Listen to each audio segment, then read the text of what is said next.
commémoration se prépare devant la basilique de Sainte-Anne-d'Auray en Bretagne. Et cette fois, ce n'est pas en hommage aux disparus de conflits passés, mais à ceux d'un drame bien actuel. Plusieurs centaines d'agriculteurs se donnent la mort chaque année en France.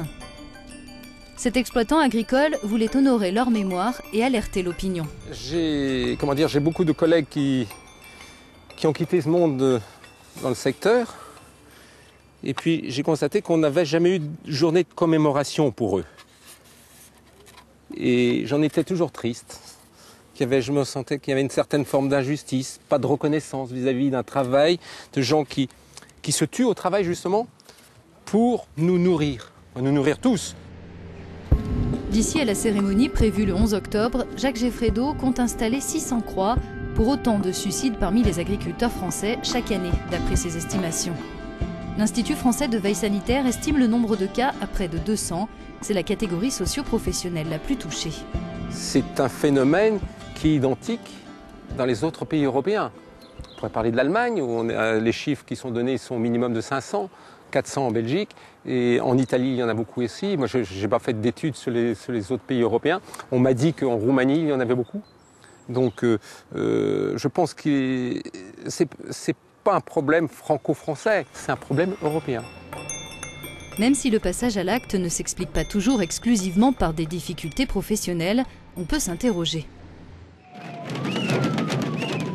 Cet été, les agriculteurs français et européens ont manifesté à Bruxelles et ailleurs pour alerter sur leurs conditions de travail et notamment dénoncer la baisse des prix du lait et de la viande.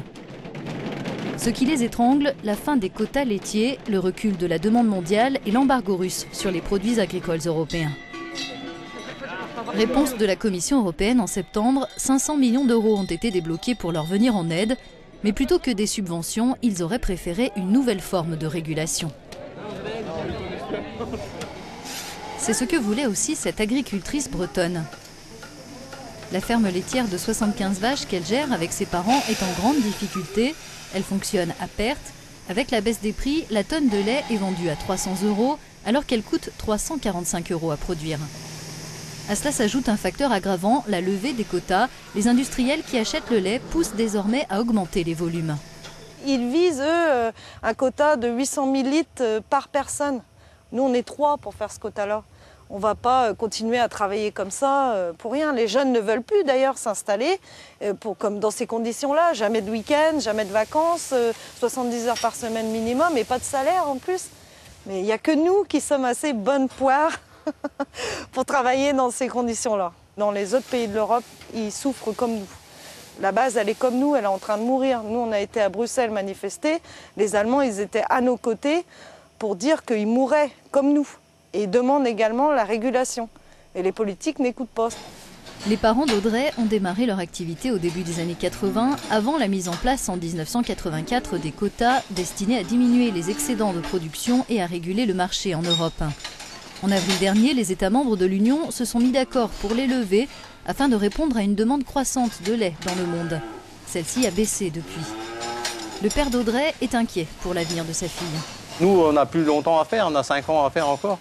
Mais elle, plus tard, soit qu'on va être obligé, elle vend tout, on vend tout, soit qu'elle trouve un autre associé, mais si c'est plus la peine. Si c'est plus la peine d'investir, de prendre un jeune qui rachète nos parts, c'est encore des investissements. Et puis il faut refaire, il y a quelque chose toujours à refaire. Donc on se demande là, aujourd'hui, si dans 5 ans, il ne faudra pas tout vendre, quoi. Comment investir dans une activité sans avenir? C'est cette question qui hante aussi les éleveurs de porcs et de bétail. Cet exploitant breton explique pâtir de l'embargo russe, mais aussi des normes d'élevage différentes d'un pays à l'autre de l'Union. Il doit vendre entre 200 et 500 bêtes chaque semaine, sinon les surcoûts s'accumulent vite. Si des animaux ne sont pas vendus, je risque de manquer de place pour les petits cochons qui arrivent derrière. Donc j'ai besoin de la place en permanence. Les bâtiments en général sont pleins tout le temps. Et donc on a très peu de marge de manœuvre si les animaux ne sont pas abattus. Yves Hervé plaide lui aussi pour une régulation du marché du porc avec la mise en place de règles équitables et pour une harmonisation des normes en Europe, des standards sanitaires et environnementaux qui obligent bien des exploitants à emprunter toujours plus, notamment pour aménager leurs installations. Aujourd'hui, d'après lui, un élevage porcin sur 5 est au bord de la faillite. Aujourd'hui, ce sont les jeunes comme moi qui sommes sacrifiés. On n'arrive pas à équilibrer nos comptes. On ne fera que réduire nos volumes de production. On n'a aucune aide. On n'a que des promesses du gouvernement. On n'a même pas de travail au niveau de l'Europe. Et donc on est en train de sacrifier toute une génération de producteurs. Et ça ne se fera ressentir que dans 10 ans, 20 ans. Les raisons de ce malaise sont conjoncturelles, mais aussi structurelles, liées par exemple au coût du travail et au poids de la fiscalité en France. Le paysage agricole, dans le pays comme en Europe, a aussi radicalement changé depuis 50 ans.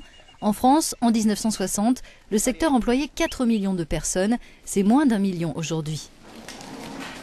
Cet éleveur breton a cherché une voie de secours et il l'a trouvée en partie dans la diversification. Faire des propositions constructives, c'est ce qu'il attend désormais des syndicats agricoles, plutôt que des gouvernants. Mais il faut manifester pour un projet. Hein, c'est pas tout de manifester contre. Manifester contre, c'est déjà bien. Mais il faut surtout manifester pour un projet. Et la seule structure au niveau européen qui a un projet, c'est l'EMB. Hein, c'est un projet européen pour tous les producteurs européens. Ce sont des producteurs de tous les pays européens qui sont groupés. En fait, si vous voulez, nous, ce qu'on veut, ce qu'on demande, c'est l'Europe de la coopération. Ce que les industriels et les financiers veulent nous imposer, c'est une Europe de la compétition. Mais eux-mêmes, ces gens-là, ces dirigeants-là, ne subissent pas les conséquences de la compétition. Ils la font subir aux éleveurs. En France, le gouvernement a pris des mesures pour 3 milliards d'euros sur 3 ans, un coup de pouce qui ne devrait pas fondamentalement changer la donne, selon Christian Ascoët, qui comprend que certains en viennent à mettre fin à leur jour.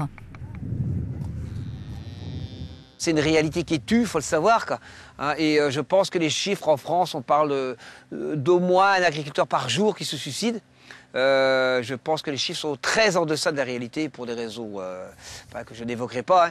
Mais non, malheureusement, il y a une telle souffrance économique et une telle souffrance sociale que y a des gens qui passent à l'acte. J'ai des collègues qui sont suicidés.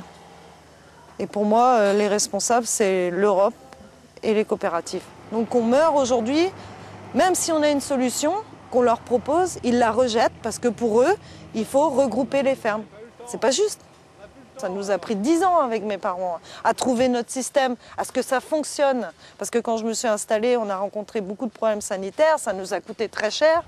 Aujourd'hui, on a stabilisé tout ça pour tout vendre après. Non, je regrette, je ne suis pas d'accord. Je continuerai à revendiquer. Allez, c'est fort, t'es coince. Il va falloir investir. Voilà, allez hop, on s'en va.